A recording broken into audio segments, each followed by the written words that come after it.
Let me introduce Dr. NK Arora, Chairman of the COVID Working Group, member of the NTAGI, National Technical Advisory Group on Immunization.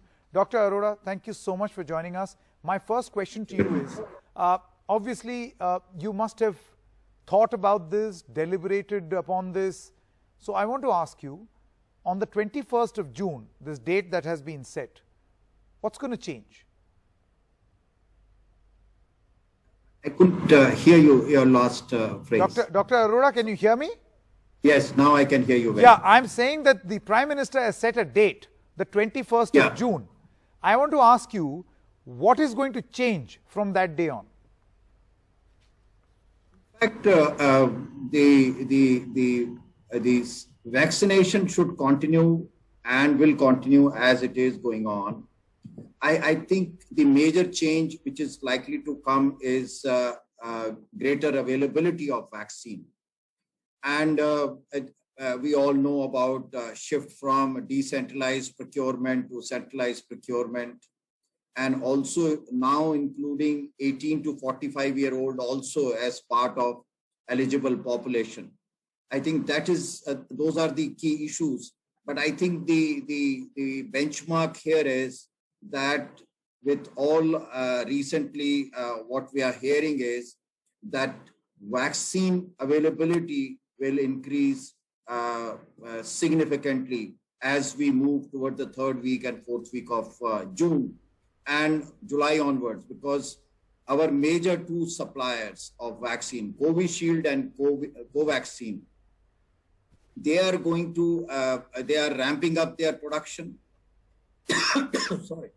And by the next month end or August beginning, they should be producing 10 or 12 crore each. That means anywhere between 20 to 25 crore doses will be available from these two companies only. Now, that is a significant improvement or expansion or ramping up from what we were having around 7.5 to 8 crores so far. And that will be the key thing. And the second is infrastructure is already there. We do not have much difficulty in terms of delivering the vaccine. If you remember, in the first and second week of April, when vaccine was opened up for 45 plus, then 75,000 immunization centers were there, including about 8,000 from private sector. Now, each center can very easily provide 100 doses per day without any difficulty. And that itself makes it 7.5 million or 75 lakh doses. And once the vaccine availability is there, the system has a capacity to have up to 100,000. The government system has capacity to have up to 100,000 immunization center.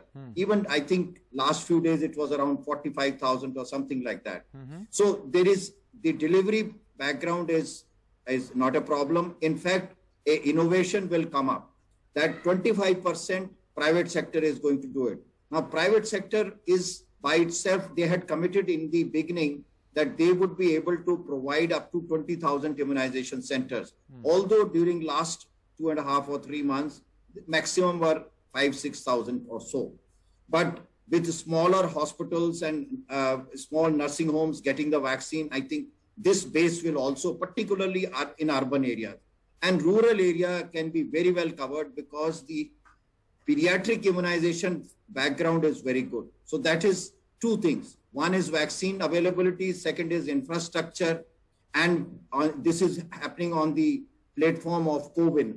Now, third thing, which is now the most important thing, and the system has very aggressively taken up, is this issue of vaccine acceptance, vaccine demand, and what we are seeing in media, both print as well as visual media, that issues of vaccine acceptance is a very important thing, and all-out effort is being made so that this does not become a stumbling block or bottleneck, because everything is available and people should accept it.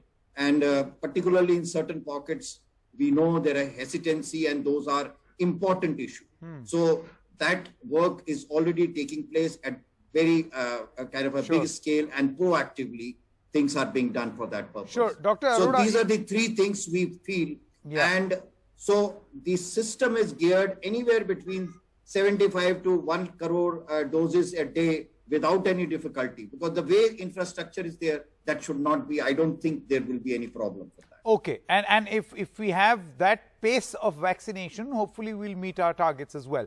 Dr. Arora, the problem now that a lot of doctors have also mentioned, and many task force members of various states have mentioned, is the availability of vaccine, right, whenever it will be available, in a form of a divide, an urban-rural divide.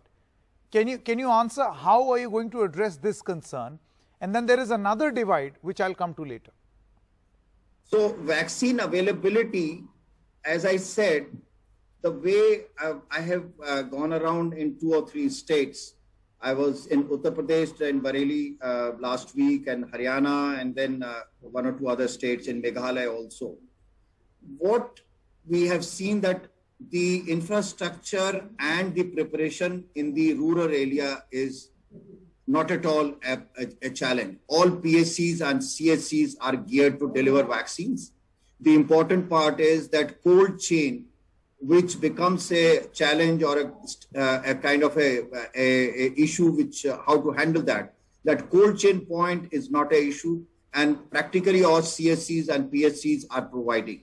Now, in routine immunization, outreach clinics are organized. Now, this time, I'm sure you are aware that there is this effort which is called NHCVC.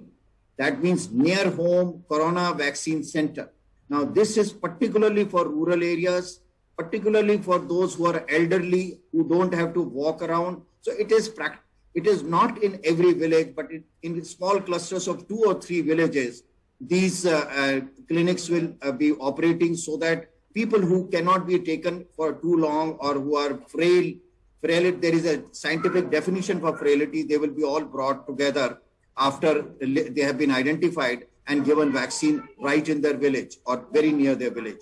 So this kind of infrastructure in rural, in fact, I must tell you, the rural infrastructure is better as far as vaccine delivery is concerned than urban. And in urban areas, along with the public sector, I think private sector is going to play a very important role. And we see that they have come forward very proactively and supported the system. I want to ask this question about the private sector also, because this is also a concern being addressed by many of those task force members, that there is a private sector versus government sector divide also.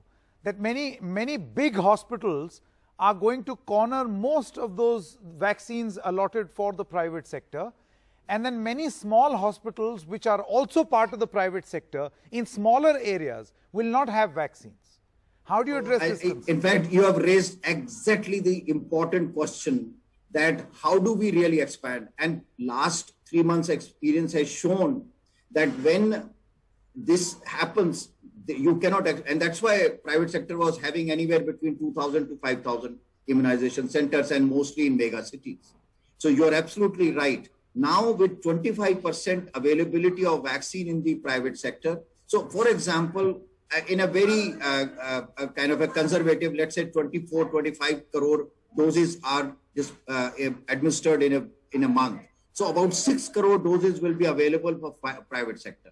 And private sector, the effort is being made that even small nursing homes with 10, 15 beds also are able to procure small amounts according to them. That is exactly the process. How? Just like other vaccines like pentavalent and other pediatric vaccines, even this vaccine should be available at smaller places. No, and Dr. Arora, with all due respect, see, the point is that if these private players or private hospitals are dealing directly with the vaccine manufacturers, and remember, there is a higher cost, so it is but natural for a businessman to sell his product or be more serious about selling his product in bulk at a higher cost to whoever wants to buy it. Now, what chance will a small nursing home have who wants smaller number of doses as opposed to, say, a big hospital who will take a majority of the chunk of these vaccines? How do you bridge this divide? Yes, the question is, whatever, as a corporate hospital, I will try to take only that much vaccine which I'm able to dispense of. And urban population in big cities, there is a limitation. So the amount, just imagine 6 crore was being done for every month for the whole country. Now for private sector alone, that much will be available. So private sector will also be using it only how much, whatever. But you know, there is a reason why I'm asking you this question, Dr. Arora, because many big private hospitals are saying we want to do CSR, corporate social responsibility, which means that whatever vaccine we have, we'll procure and then we'll set up camps in smaller areas. So they've made their desire very clear. They plan to purchase these vaccines much more than what they may need because they want to serve other places also as part of their CSR campaign. So Sanket, as you speak, the point you are raising is very important. And as you must have seen during last 4 or 5 months, or even last 1.5 years, nothing is cast in stone. As I am sure to increase the base and foundation of vaccination in private sector, I'm sure things will be done so that even in small urban areas or smallest of nursing homes, people do get access to vaccines in a more comfortable and ready manner as compared to what is happening today. Okay, Dr. Arora, now we come to the all crucial and important question of vaccine hesitancy. I mean, we see videos coming in from, there was very recently a video sent by our colleague Alok Pandey from Barabanki in Uttar Pradesh, where an elderly lady is there's a massive attempt to convince her, to tell her that her neighbors have got the jab, she should also get the jab. How big or a concerted campaign do you think you will require to change this mindset? How big a challenge is this? This is a problem, but not unsurmountable. The reason is India is one of those rare countries where we broke through the vaccine hesitancy for polio. We broke through the hesitancy due to measles rubella campaign, and I'm sure that experience will be extremely useful. Many of us have been involved very closely.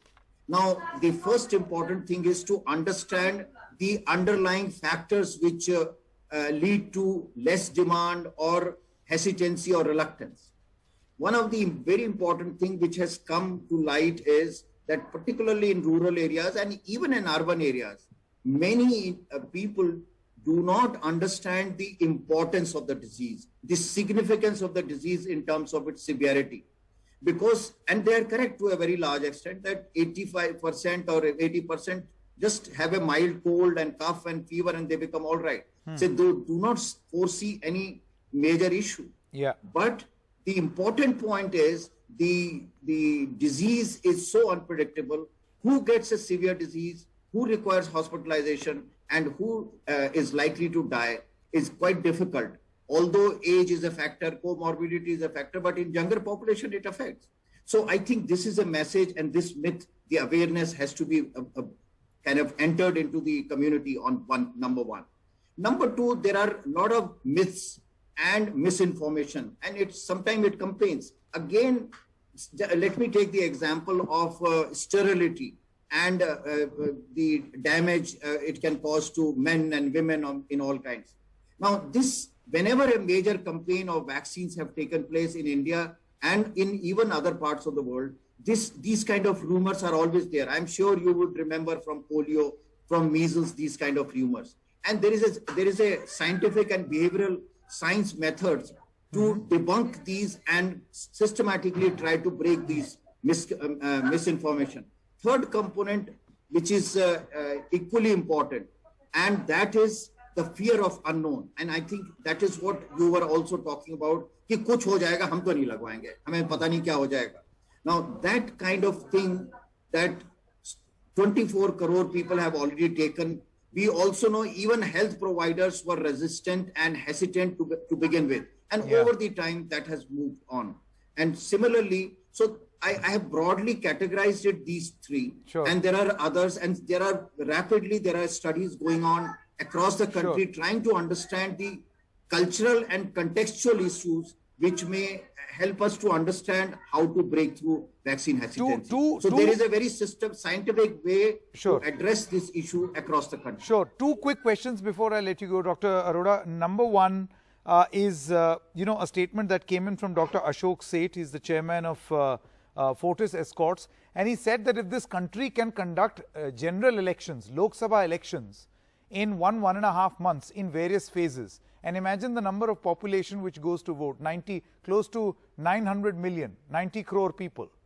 Then why can't we have, like the Election Commission of India, a Vaccination Commission of India, a VCI, have a centralized body which will take control of the various departments and carry this out like a mission, like an election? So I do not know whether you're aware, there is a separate immunization division in the ministry. And it almost works like what you're saying. The way you must see, it is almost like a war room. And because India is very used to conducting this pulse polio immunization, I do not know whether you are aware. I will ask you a question and you should answer me. Sure. That in one round of pulse polio, how many children are immunized in 1 week? Are you aware of that? No. 17 crores. Okay. So don't be surprised. There is almost like a mission mode system built into the ministry. And many of us have been involved for almost over a decade or so. I am not part of the government, but I know very closely that how it works. And during this pulse polio program, 100,000 outreach centers are organized, and simultaneously drops are put into the mouth of 17 crore children. So it is not a small. So the way it is done, we are already used to it, and therefore immunization will also have to be done. But here there is a difference. When Sanket goes as an adult and when Sanket goes as a child, there is a difference. So adults have to go on themselves. Children are brought by their parents. So we are learning that process, because adult immunization on such a large scale has never been done anywhere in the world. So, and particularly in a low and middle income setting where there are cultural issues and other political issues also. And I hope that we should be able to do it, but it will be worth watching. We are also trying to see how well we are able to do and it. That's exactly, these questions are intended with a, to see this positive development unfold right in front of our eyes. Dr. Arora, thank you so much for joining us. It's always great to talk to you. Thank you so much.